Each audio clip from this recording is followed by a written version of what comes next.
LinkedIn presents.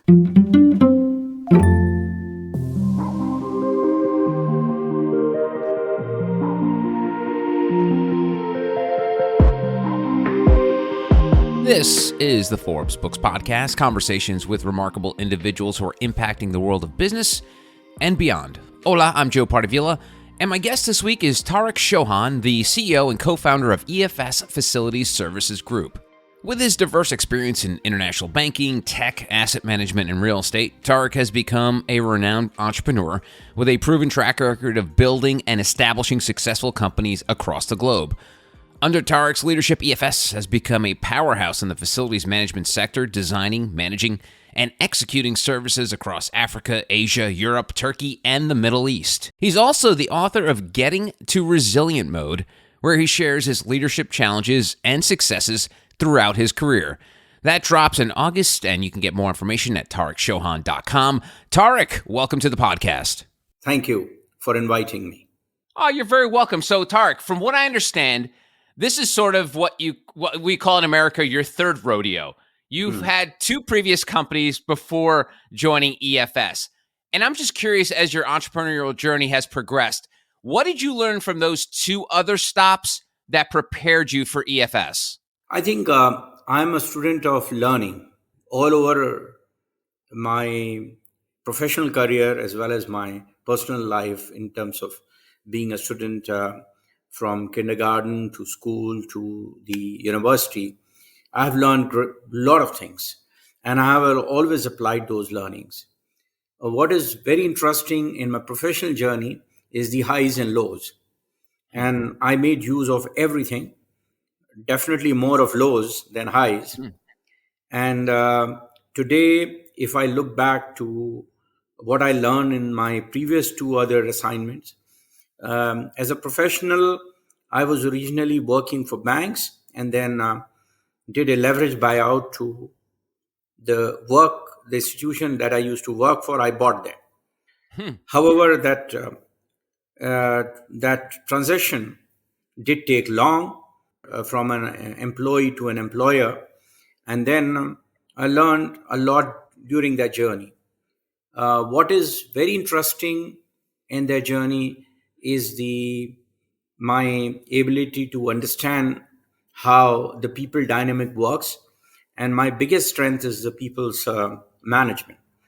And that is what has taught me to learn how to manage people. And people are the greatest asset. I was largely influenced by my values, and values by virtue of my upbringing back home, and then in school, and through the elders, I've learned many things. And then I kept emboldening my values whilst I was working, and that helped me to work with the people element. Eventually got stronger and stronger over the years. And that helped me to manage my lows. Interesting. I love that because I think as Americans, I think it's everyone's dream to be part of a company, then all of a sudden be the boss and then fire the boss and have this sort of cinematic moment. Was that like you as well? I mean, not that it was as dramatic, but I'm trying to figure out like your psychology, because that's got to be mind blowing to one day be an employee to be the employer. I mean, you said it so casually, but I can't imagine that transition in your brain happening so casually. No, I was always pursued by an impact and a purpose of that enterprise. And when I started looking, it was not about my dream. It's about the impact that I wanted to create from businesses that I felt has a huge prospects. And when I started, delving in detail, I realized that I need to own the process. I need to manage it rather than depending on bosses to give me orders, or for me to be dependent on red tapeism or bureaucracy or the process of decision making being very complicated. I wanted to overcome all this.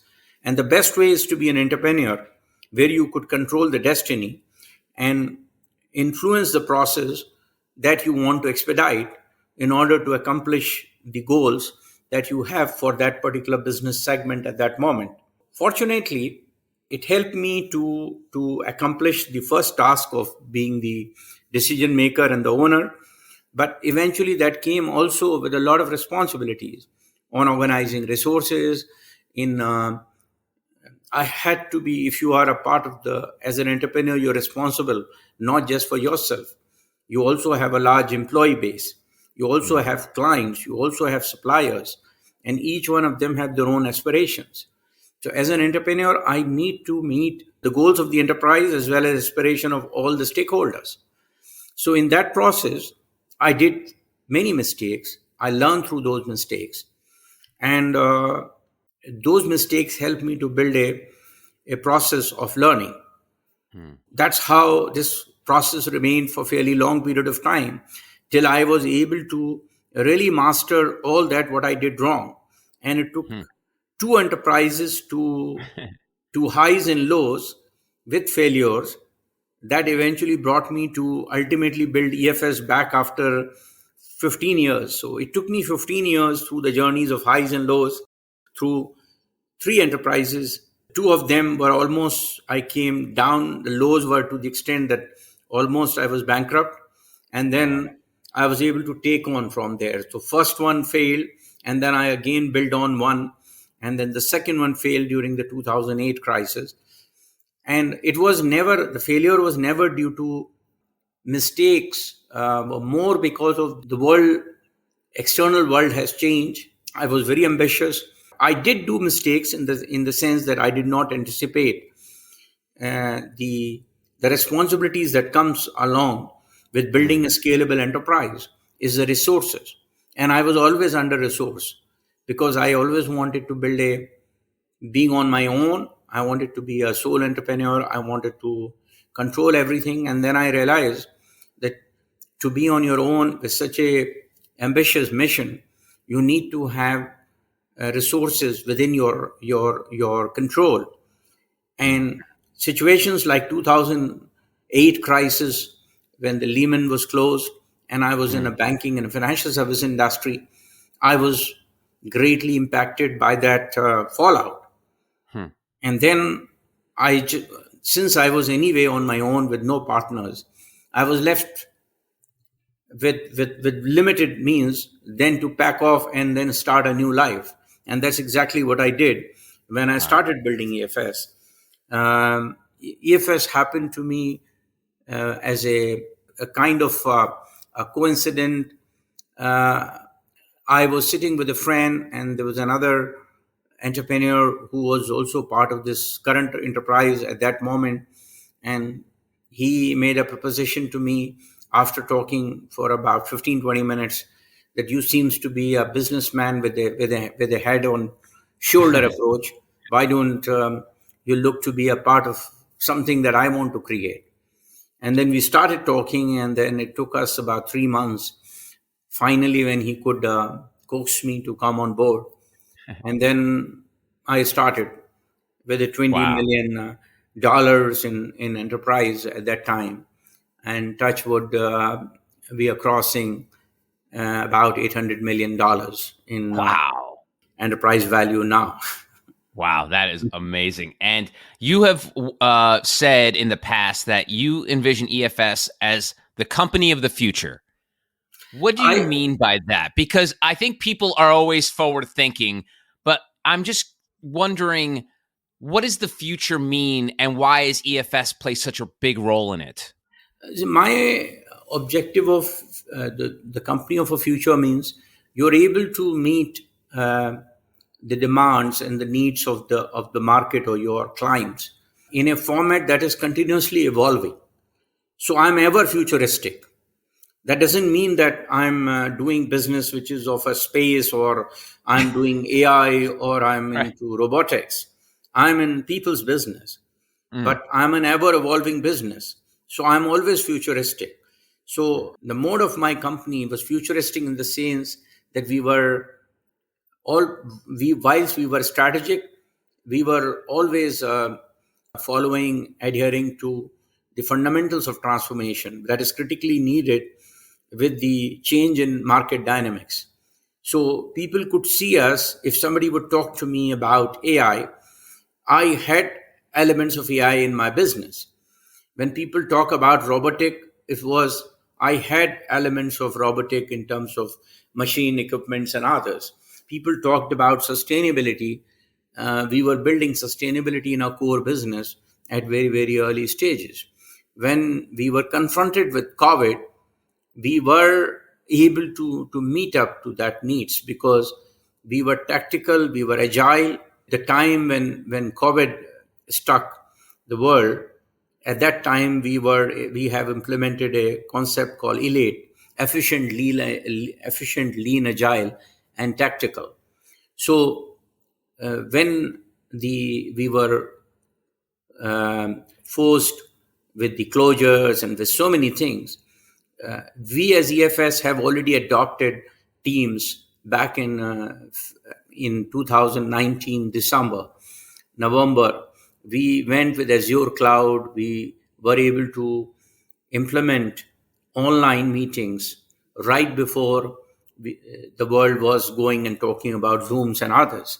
So my futuristic concept is when you are perpetually transforming, when you are perpetually a learning organization. So as a learning organization, the greatness about learning is that you learning does not necessarily means only in intake. It's also the exchange, is also expanding, helping progression and development of people through the learning. And that's how we were able to do across. So that's why as an organization, I'm futuristic, but I'm a futuristic from a continuous learning perspective and evolution that I'm doing. Cool. That sort of ties into how we started this. And I just want to go back a couple steps when you mentioned the fact that it was a $20 million valued company to $800 million. Yeah. Tariq, what did you do there? Because I think people would love to know how Tariq was able to take a $20 million company and make it almost $1 billion company. Like, how did you pull that off? So I'll explain to you.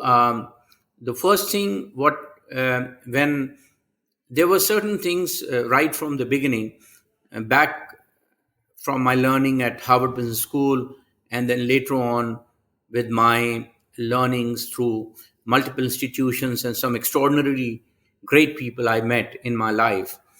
I'm a student of common sense and logic, and that's how I have worked in 9 different industries. So I started my career as an engineer, although I have never been in engineering. I was a student of economics and political science. I started working for an American company called Pace Products, a Kansas-based company, as an industrial engineer selling industrial coatings to Indian Army and various other large enterprises in India. And then I was pushed by my father to become a banker, thinking that I was too young to be going around the world and, all the time traveling. He wanted me to have a white collar job. And then I was pushed to take up as a training officer with a bank. So when I joined the banking in the Indian Financial Center, Bombay, I started as a training officer, worked in multiple areas of banking, and in 6 years' time, I was bored with banking and wanting to do something more. So then I moved to becoming I moved to go into specialist treasury job, where I took up a corporate treasurer role in Saudi Arabia, and primarily dealing in derivatives and interest rate futures and others. So you look at it, I was always ahead of the game in whatever I was doing. And then when I reached Saudi Arabia as a treasurer, I realized that my organization needed a strategy to build partnerships with from where they were buying. So there were some companies like Nivea, Estee Lauder, some of the major Tadler Peters, Christian Dior, and these companies. So I got involved in some level of trading, and my exposure was a little bit more than a corporate treasurer to more of a financial man and a financial, I would say business finance for the company. And then I moved back to Dubai to start a a financial services company more on, selling, white labeling for some of the large global majors, where I work for some of the largest global institutions selling the products. But then I realized that, okay, just being a salesman in finance with selling to high net worth individuals, these people also need other investment opportunities. So I got involved with merger acquisitions, financial modeling, and others, and started involving these people to provide them access to other financial investments. And then when I was building this company and I took it to literally dizzying heights within a 3 years period, I had some fallback because of I did not anticipate markets change, and there was a dot-com burst in US, and that impacted me. And then I retreated, and then I got involved with another venture as a partner to build a first ever transaction services company, which is what you call today, Apple Pay and all this. So in 1999, first ever financial, a product, where we would basically an alternative to Swift for home remittances businesses. And I worked with some of the largest banks like Deutsche Bank, Citi, and many others. Then I lived in New York at that time, and I set up a company in New York with the commodities exchange company.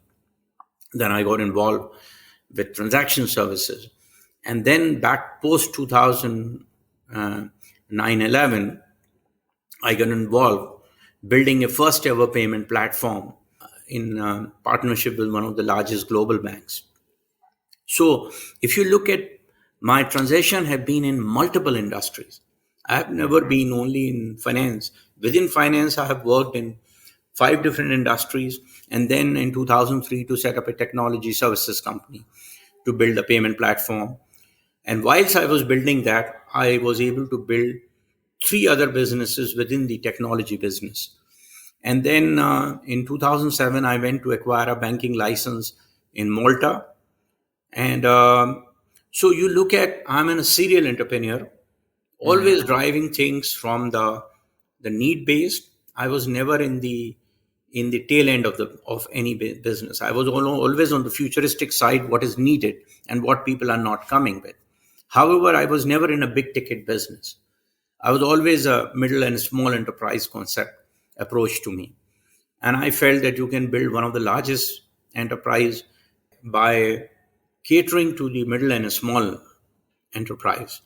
And that's how exactly I moved on to. So if you look at it, I have worked in 9 different industries, having first 4 companies as an employee, and then 5 industries as an entrepreneur.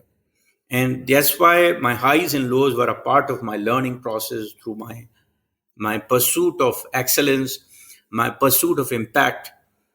However, whatever I did in my life, I always built a very strong impact. From the industry perspective, my understanding and my knowledge of the areas where I was working was thorough, solid, and was based on do-it-yourself concept. I was a do-it-yourself person. I always had a good team, but I led from the front, and I held people along in this process. So the short answer to the success of EFS is you're a jack of all trades. You know how to do so many different things. And one of the things I want to pull a thread on there as well is delegation, because you mentioned how you do so much yourself. How hard is it for you to delegate? Because me as a person, I can say that's one of the toughest things I have to do when I have to depend on someone to do something for me. It's really hard for me. I think the most important part of delegation is you need to lead by example. If you're not able to earn that respect of your team for your ability to find solutions to a problem, so I will do what is required. They will do what is expected of them. That's where my approach to people is. So the way I build a company is initially ensured that I have earned that respect of my team, that they trust me that I would lead them in the right direction. They knew that if they falter, I would step in to support them with a corrective approach. They trusted me that I won't prove them wrong, but I would help them to take them. Thirdly, they could align, they knew that my future aspirations are aligned to their larger good. So they trusted me. Wow. And when in that ecosystem where values are, see, your espoused values, your artifacts, and your underlying stories, that's core to building a future organization where people first is important. And that's exactly what I did in my organization. So my team trusted me, I helped them, and they could see when they looked back, and they saw the journey, this transformation in their own journeys. And we were always revisiting on learnings in that context. We realized that being successful is not something, it's a permanent thing. You need to perpetually work around it to be successful. Great organizations with great things, you could have been successful for a time, but then you could suddenly get complacent or get arrogant. So these things I kept reminding the team that we need to be very careful. Second thing, success, you have one stage of success, but for a quantum jump to the next level, for moving to the next level, you need a quantum leap in your efforts, in your approach. So being a $1 billion, $300 million organization to moving to the 700 million, and from 700 million to 1 billion, each of them needed an additional sets of capabilities, additional acquisitions, both in terms of people's development, team development, infrastructure and technology, as well as the business. We carefully worked through these processes in a very careful manner. Handling, for example, COVID was a big challenge. You'll be surprised that just when there were almost announcement of 400 million job losses or people out of jobs during that process, we were the first one to say that nobody will ever lose a job. I had 18,000 people in my organization. 2/3 of those people were frontline workers.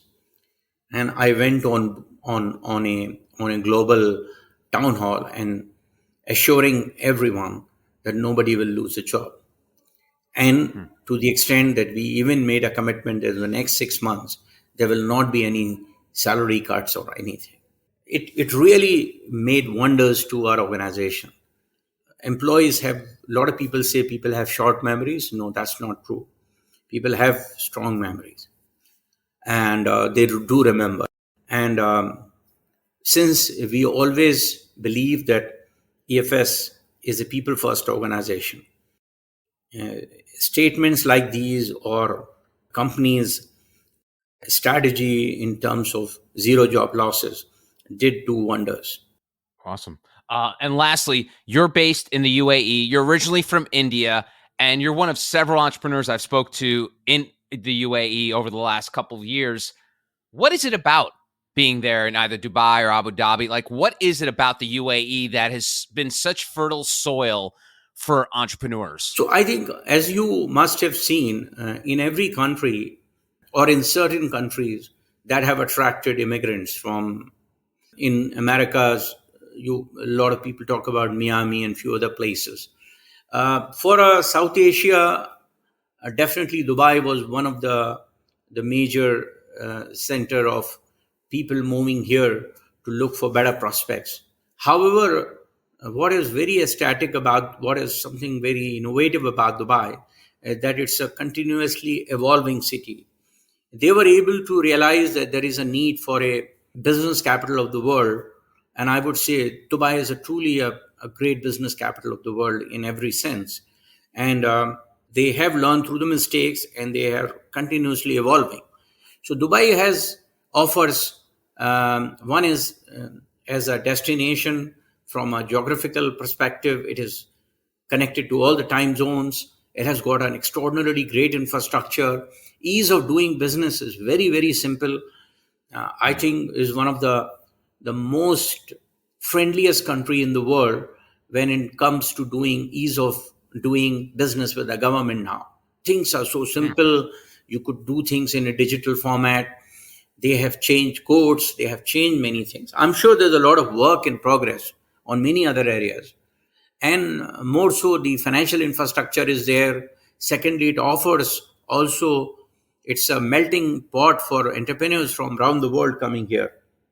So that is another aspect of Dubai, is that it gives access to see things.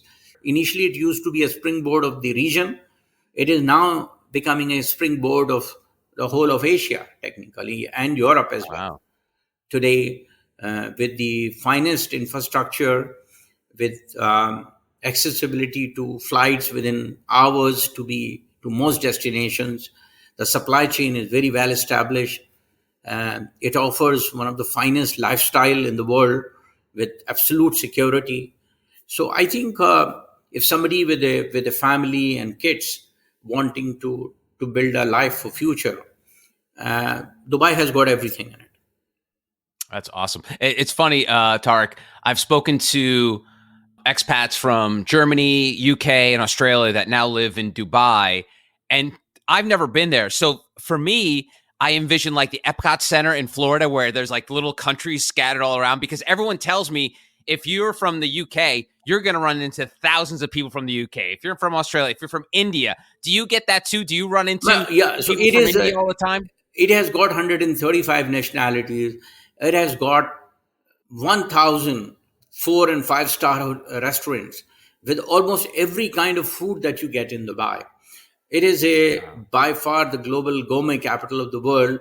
It is also by far one of the finest hotels, finest beaches. It has got entertainment. It has got nightclubs. It has got business clubs. And at the same time, it gives you access to one of the most beautiful places in the world. Within 5 to 7 hours, you can be anywhere in the world, take a flight and come back and go back. So Dubai has financial center. It has got business center. And whatever it has accomplished, it's outstanding, it's spectacular, and it's beyond doubt that a country with very limited resources, with no oil on its side, was able to build a country for future, for everybody looking upon. Well, of course, Dubai and Abu Dhabi both are complementing each other. And there is a great synergy between the two. They complement each other. And I think these two cities are by far, by any expatriate in the world or from anyone who's looking for the most. Dubai has got over 5,000 units, over $30 million available to sale, and people are just buying in. And this country has created one of the finest standards and people to look upon from luxury perspective. Wow. Well, the UAE should hire you for their tourism board, because you've sold me. I almost want to go out there now, hop on a plane. No, like please, you said, you're most welcome. And anytime when you are coming in, give me please reach me out. I would love to host you and would give you an insight of what Dubai is all about. Awesome. Tariq Chauhan, CEO of EFS Facilities Services Group. Tariq, this has been a great chat. Thank you so much for telling me your story. Good luck and congratulations on your success. Thank you, please. You're welcome. And don't forget, you can read more about Tariq in his first book, Getting to Resilient Mode, Finding the Path to Success, Even When the Odds Are Stacked Against You. Look for that in bookstores in August, and that'll do it for another episode of the Forbes Books Podcast. Don't forget to subscribe to the show. That way you'll receive new episodes as soon as they're available. And if you have a spare moment, I would greatly appreciate it if you could leave a review, which would help other exceptional entrepreneurs like you discover the show. You can always connect with me on Twitter, LinkedIn, and Instagram at Joe Pardavila. And please don't forget the golden rule and treat others as you want to be treated. Thanks for listening. Until next time, adios.